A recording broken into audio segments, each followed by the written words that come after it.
pupuntahan po natin ang ating mga ka-Arnis Farm. Papunta po tayo ngayon sa ating mga Arnis Farm. Habang papunta po tayo, ayan po ang ating madadaanan. Dadaanan po natin yung lalaki ng baby. Saka po na, ayan po yung ating labuyo. Tingnan niyo po ang ating labuyo. Hindi po natapos sa pagpitas kanina, kaya ayan, ang dami pong hinog.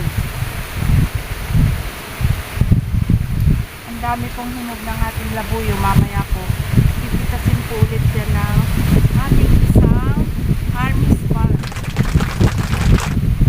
Hindi po nila natapos. Pupuntahan na po natin ang pangapon.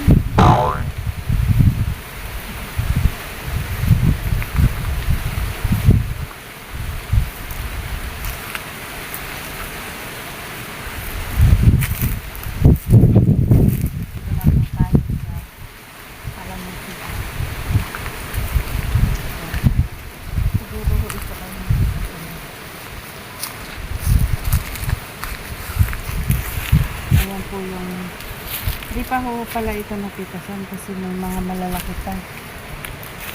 Hanap po natin ang ating mga Arnis Farm na pinipitas ng kalamansi.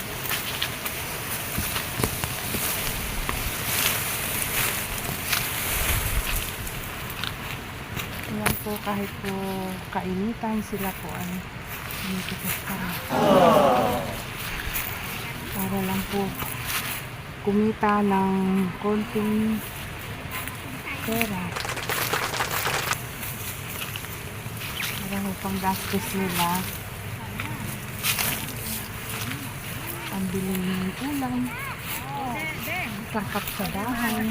Ayan po, hindi po nila alam na papunta kami, kaya ayan po, oh, maingay po sila.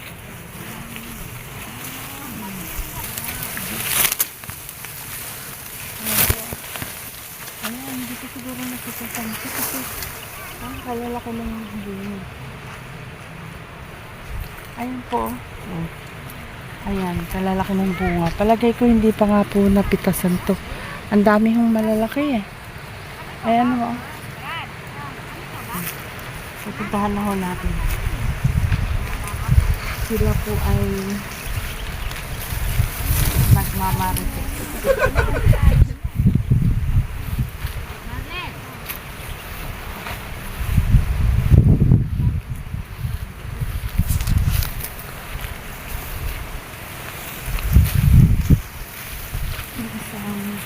Arnis Farm yan, si Ate Den. Yan si Ate Den. Yan po. Ang galing po niya. Pumitas po muna ng kanyang lagayan. At saka ito po, andito na po tayo sa aking hipag na maganda daw siya. Ayan. Daw talaga. True yan. Tignan natin yung kanyang napitas ay konti pa lang. Ano po kasi daldal siya ng daldal kaya konti lang. At saka Ito naman po. supervisor po ako dito kaya tinitingnan ko lang yung mga pitas nila. Ako ang taga-reject. Ayan, ito naman si Tuding. Yan. Hello. Ayan no, ang dami. Naka ano na siya. Di pa siguro napipitasan yun. At ito naman Kuyang Kanyoso. Yan. Saka po ito po si Kuyang Andy yan. Ayan po yung kanilang mga napitas na. Ano po yan? Pangmalakasan.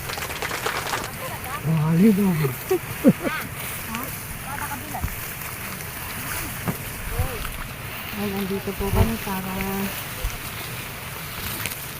Para tawagin po kaming kakain na naman. Walang lugay na kain. ayan ho yung kanilang nakita sinisilaw ho nila. Marami na sila.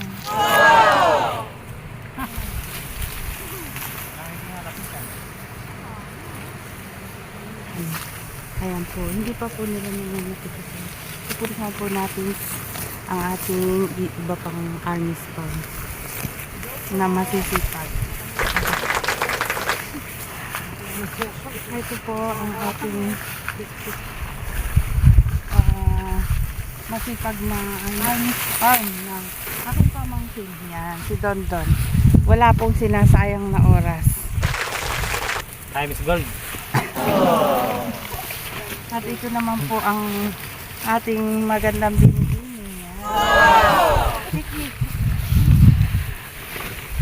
Iniikot po sila isa-isa. Pag malakasan din po yan, tingnan niyo po napitas nila. Marami na. Naka-red bag pa po yan.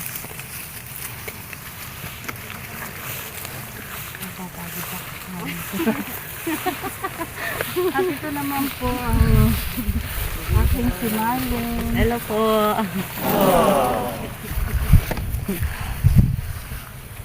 Ikutin po natin sila isa-isa. Ayan po. Maraming malalaking din. Hindi ko ang dami sa suso po ang aking kumari. Hello. Ayan. Si Maring Jocelyn. Ang aking supportive na kumari. Si Maring Jocelyn. Na po tayo sa dulo ng ating kalamansian. Ayan po yung mga pitasin na po siya talaga. Ayan po. Ayan. Ayan po yung ating kalamansi. Halos mga pitasin na po siya. Oh. Yung size po niya halos uno na po yung size niyan. Yan po yung talagang good na good yung size na uno. Kung tawagin po nila yan. Ayun po isang pungpong. Halos lahat po yan. Yung nakapungpong na yan ay pitasin na po talaga. Ayan po yung pabunga ng ating abay. Ayan po.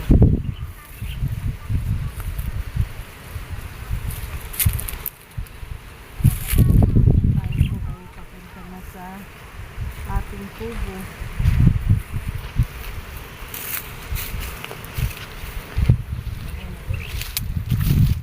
Ayan po, nakita niyo na po yung ating mga pumipitas ng kalamansi.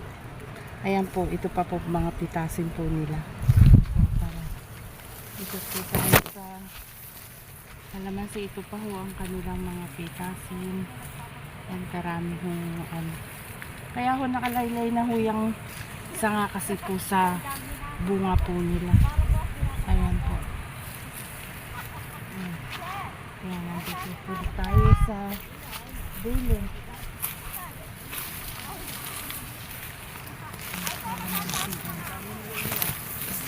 Hindi pa po siya nagagrass cutter ng aking abay.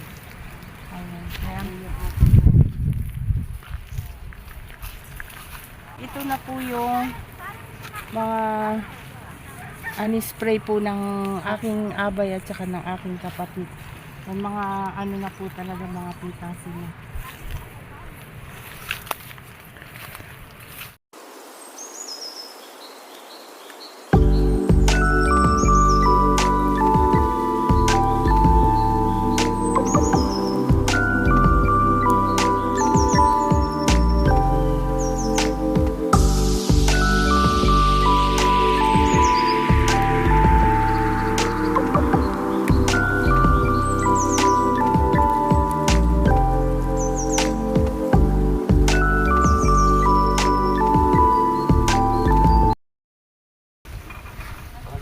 Ayan po, tapos na po yung ating mga pumipitas. Bukas naman po ulit. Nakuha na po yung order.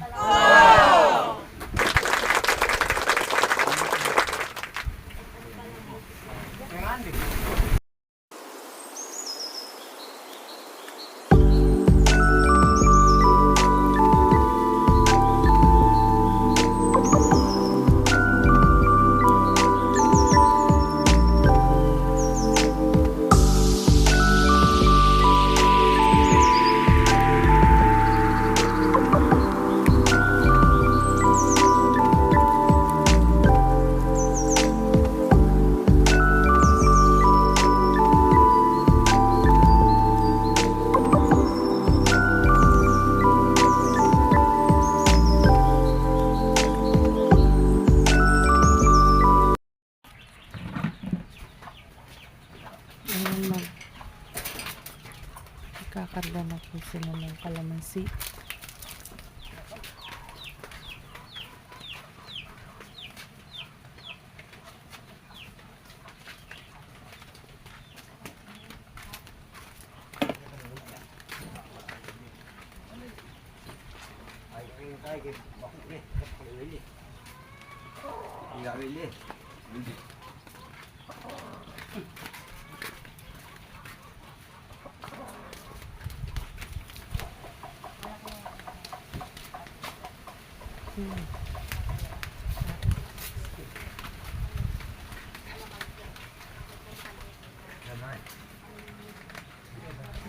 Pabait niya kasi harap yan, Ter.